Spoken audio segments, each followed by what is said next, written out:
All right, we are at it. Big D Energy, Woodward Sports Network, Neil Rule, Darren McCarty. We have KG, Spencer Raxter. Usually we do this on Tuesday, but Doc reached out, said, hey, we got to bump this to Wednesday. So we love our segments with Dr. Jeff Pierce from Michigan Sports and Spine Center. His visit, as always, powered by Amon-Ra of Southfield. And Doc, bless you. Doc, bless you again, D-Mac. Before we get things rolling here, because I have some football stuff, because it's July, like it's time. It's football. There's a Lions game in like. Yeah, no, it is. It's time and it's ready to go.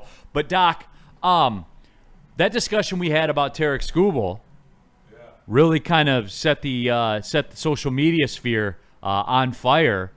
Who knew you were so controversial? I'm trying to be. I told you I want to be the Charles Barkley of sports medicine. I guess just rile that's them what up you were. a little. What was crazy to me about it, like all we did was talk about stuff that happened. Right. So I'm trying to figure this out. Maybe this helps, but I don't know how it's helping me. Okay. So there's my controversy. There's a controversy. No, I mean, I think it was education. I mean, I think everybody's worried about him. He's unbelievable. This Tommy John thing, I think, is a mystery to people. I think it's like that Achilles tendon thing going on in basketball, right. And now it's the Tommy John. It's like, like we talk to people like, who is Tommy John? They don't even know he's an old pitcher. They don't even realize where it came from. Right. Or Job's Clinic, which is the orthopedic guy who named it. I can't remember what year it was, but that came out of California with Job's Clinic, which was the orthopedic group.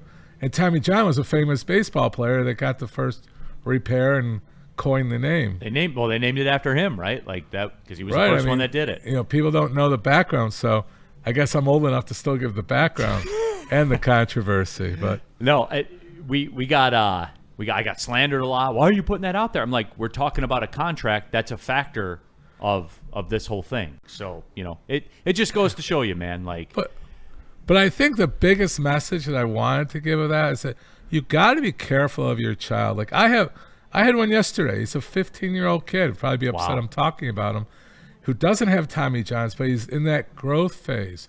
So things that we do, I mean, from an educational standpoint, you got to be careful when your child has that growth spurt that's trying to be an elite athlete, right? Because of everything that's going on in college football right now, these kids are getting pushed at a very young age. And we can pick on gymnastics, and we pick on these kids, and we damage their bodies because we're pushing them so hard during the growth phase. So to understand in simplistic terms, when you have a growth, your bones are growing, you're lengthening, right? Your muscles take months and months to catch up. That means your ligaments are even weaker. So when you're starting to throw, and say Skubal was, his growth spurt was at age 14 to 15. He's in his prime of really coming out. So he's pushing hard on those ligaments and those bones that are getting extra rotation. So you're talking about from a physiological. Am I getting too deep here? No, I'm following it. My son actually had was it Oschlager? Oschlager on his knee. Yeah, he had that on his knee. So that's the kind of stuff. So if you're pushing him on a heavy rotations and allowing that body not to catch up, you're going to do damage. Damage doesn't show up then because they're still young, but it can show up in their college years and their professional years and things like that. Tommy John didn't happen just now. It doesn't just boom, I have it like you tore your Achilles or something. It's a buildup. So, it's mechanics. For one, you really got these coaches that know mechanics. Some kids have true talent, right? But their mechanics don't always follow to purity to get to the next level. Like we all know friends that are super talented, right? They were the top athlete in all sports. But they lived off of their sport activity, but not their mechanics. And when you start talking about pitchers, that's probably one of the most important things to talk about, mechanics and the push-off in the body. Golf is another one. You can go swing a club and hit the ball, but the mechanics of how you go through with your shifting of your weight, the way you step and you shift and you present to the ball is way, if you have good mechanics, you're going to be last and be healthy. And my best friend, Gervin, that's what he prided himself on, is never having an injury because his mechanics were so good. So if you have a young athlete out there that you think is going to the next level, is it crazy to spend stupid money on all these trainers and stuff? The right trainer is worth it because that can preserve them to have a better long-term career and understanding, and then listen and educate the child too. Like yesterday, I spent more time educating the 15-year-old because dad's like, you got to work through pain. We grew up with, you got to work through pain. You got to work through discomfort. You don't work through this pain. When it mechanically doesn't feel right, you got to take a step back. Hey, Doc, so as we're talking about all these injuries, and now they're not sort of, lack of a better term, death sentences for professional athletes on some of these, from the arm injuries to the Achilles to whatever. And back in our day, it was the groins and stuff. So we're learning. Is there something that you're running into now with these younger athletes as far as more injury based because of that? Is there a certain, does it change over time or not saying different decades or whatever like that, but well, I mean, we both know the biggest problem now is that they're getting so sports specific so early in life. When we played all the sports. It gave you that cross training, which was a natural way to develop your whole body. When you get into sports specific, like I had a softball pitcher, her right arm was so overdeveloped compared to her left because she wasn't doing the balance. She was just pitching too much. She was good, so she kept pitching. Well, her muscle girth on the right side, which is her dominant side, was about 2 inches bigger, which is enormous. So it's the kids where they have to do the cross training. You have to get into full body workouts. Like we try to do a core. It's everything. It's not just core of your abdomen and your back. It's core of every muscle. Like for a pitcher, you want the core of the elbow. There's core muscles of that elbow that you got to protect. So when you say is there changes, our science is way better, right? We can put little dots on you and watch your mechanics and put you up on screen and look at this and break it down and look at that, right? Not everybody has access to it. It's becoming less expensive, so you're seeing more access. But a lot of people are going back to, I think they're going sports specific too quickly, which overdevelops certain muscles in a young child. That's a no-no. Talking with Jeff Pierce here, as we always do every week, usually on Tuesday from the Michigan Sports and Spine Center. Woodward Sports chat thread, Mike O says, and he talks in the third person, he doesn't need it right now, but Mike O might need some secret sauce in a few years, Doc. So keep that in mind. Mike O, you know where, Michigan Sports and Spine Center, you know where to go. So. Well, just to take that, we want to see you earlier on. We want to see, like what I say, if you're wearing a brace, if you're going to therapy for something, that's really where the biologics kick in. Not when you're having the problem. It's when if we can catch you with that first ache, that's the best preventative medicine you can do. Because when we start doing the secret sauce, PRP and stem cell and some of the exosomes, that's advancing your body to heal, self-heal, right? Instead of like, oh my God, I can't walk on my knee, I'm bone on bone. That's where you're too late. It's when I need a brace, I need the creams, I have that ache that's coming back quickly. That's when we want to see you for being proactive. All right, Doc, I did want to transition because it is football time. All right. And it is July, and we're in there. I'm always curious about, and the Lions, I think, are a good example because they are playing the extra preseason game because they're playing in the Hall of Fame dealio that's coming up in a couple of weeks, as a matter of fact. Preseason football, generally, because I know it's case specific, and I would imagine that depending on your status and where you are in the league and how successful you've been, it might be different for you.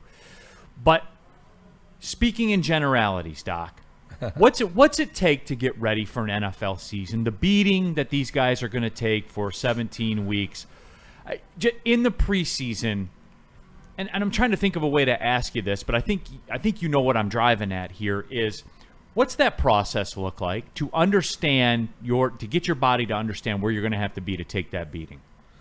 Well, I mean, majority of the guys, especially not the rookies, you're getting an exit interview, right? That exit interview is supposed to set you up for what you're supposed to do for the off season, right? So a lot of guys take it like with a grain of salt, and other guys take it very serious. I think a larger percentage are taking it more serious, and especially those teams that were on the edge of winning the Super Bowl. For some reason, those teams really get more involved. Like the Lions would be the king of that, right? They're on the edge. What are we going to do to make the difference? What's the X factor? when you start talking about Olympic athletes, you start talking about 0.001 difference of them losing. That's the same thing with these guys. They need to find what the extra edge is. So they need to train different. They need to exercise different. And depending what decade you are in life is how you take it too. The younger guys, we always talk about the immaturity of a professional athlete. Or you look at JJ out of Minnesota. Yep. He's a good example to follow because he has taken it very serious. Okay, I can't use my knee, but I'm using my sports mind to get me better. Right? Where are you at where you can advance? Is it understanding the game better? Is it understanding it from upstairs? Is it understanding, just from a mental picture of the game? That's very important for the players as they go in special positions. When you talk to linemen, they're the ones battling in the grind. What can I do? Do I need to lose weight? Do I need to gain weight? Do I need to put more muscle on? Those are analysis that are being done hopefully at the end of the season, through the season. Because you can't mess with it during the season. But a lot of guys that put on extra weight, come in heavy, like Kelsey. I think Kelsey was playing heavy last year, maybe too much fun with Taylor, but he's coming in lighter. He realized I need to put a little less weight on. So it's like, what's positional? What's, speed, strength, endurance. Those are all the easy ones. But what are the X factor ones that are going to get you to the next level? And also, they got to buy in. A lot of these guys like, hey, I miss my buddies. Yeah. I'm in Vegas, baby. Yeah. I'm off. There's a lot of guys that we're starting to build something too for the off season that hopefully we'll have ready for next year. But just for the professional athletes that want to get away, have that relaxation, have a different pulse from a meditation standpoint, and understand what they really need from a strength conditioning, but also to be a better athlete. That's really what's going on. Aaron Rodgers is like all the way over here. We don't need to be all the way over here, but we don't need to be the guy in Vegas. I want to hang with my buddies and see how many tables I can play. D-Mac, I'll pose that question to you because you lived it. Kind of similar in the NHL as far as like body contact all the time and everything like that. What is it? What is the preseason like for you? I would imagine it changes as you go through your career. But how much of it is that, like getting ready to absorb the contact and just do the grind? It is, and as you learn as you get older, it's more injury preparation. The more fit you are, and there's a fine line because you got to learn it yourself. I mean, I went into camp, I think in '99 or 2000 at like 223 with 6% body fat, whatever. I never felt worse. Yeah. Right? So Really? if you learn where you like to play at and whatever else, but it's all about prevention. So it's getting yourself ahead so you don't get injured as you wear down and stuff as the season goes on. So you usually see guys, we used to laugh all the time because Marty LaPointe would come into camp and he'd be just jacked and everything, towel around his waist, hanging low. Well, by playoff time, maybe, the towel would come up a little bit more, but that's the body you had to endure the playoff. Right, there's a bunch of different struggles here. So the bottom line, it's all about knowing your body and learning yourself and what you needed to do. So I think it's more of like preparation and doing all the little things. The big thing that changed with us is like the plyometrics and different things like that. The explosive stuff, the stuff where when we ran into an issue and it was sports hernias and stuff like this, so Doc would revise the summer program and stuff like this where you're not in pain but you're building up to sort of strengthen and stuff like that. Like a lot of it during my comeback, we mentioned comebacks and stuff like this, but it was preparation and get me back into that physical shape, but it's also too in the maintenance so that those old injuries would not reappear. Yeah. The other thing he forgot is that he started boxing in the off season. Oh yeah. He did a form of cross training, like you were talking about. But he did it for like you said, the grind. Nobody wanted to mess with him. He knew how to like defensively help himself. There's a way to take a hit, right? You don't want to take it head on. You want to be a little off balance where they can't hit you straight up and down. So there's a lot of education, and the boxing gave him, that other edge that made him great too. Doc, we appreciate it, my friend. Yeah, thanks, Doc. How did we do Every today? week. No, we were good. Like I said, we were Too good. technical. You were average. No, We like- were great. Kenny was awesome. Spenny just being Spenny. No, what I can. I like to ask you these questions, man, because this is what I think about for real. Like as a common fan, I wonder how much of the NFL preseason, because Sean and I have talked about this on the show before. I think it's very, very overblown. I do like competition for jobs and the stuff you want to put on tape. They have an idea of who their 53 are going to be, and I don't think it's as often as people think it is. Like where they take 8 dudes on the team that they didn't think were going to be on the team. I think they have a very good idea, and it's just I've always wondered about as you progress through your career. You, as DMAC talked about, you learn the playbook for the preseason. And Yes. but at the same time, you talked about the Travis Kelce thing. Like, hey man, I was a little too heavy last year. I gotta cut that and stuff like Right. that. And it's amazing to me all the factors because when you're a rookie and you're fighting for a deal, and then all of a sudden you get all the money you could ever want Right. in your life. Because I think that that cuts a percentage of athletes. I think once they get that deal. Some of them there's a percentage that are never the same after that. And I can understand how that could be. Like the upper echelon, and that backs up to what you speak about mentally, the upper echelon, you play for the money, but the money doesn't matter when you're the ultimate competitor. The game, Right. It's the game. The money's secondary. The money should be secondary to everybody, but it is more of a business, and we do more prevention, and we worry about our main guys being hurt. I mean, it's unfortunate, but what sucks is it's not just the NFL anymore. I'm Yeah. really upset about the college thing. I don't know how that whole thing's going to pan out.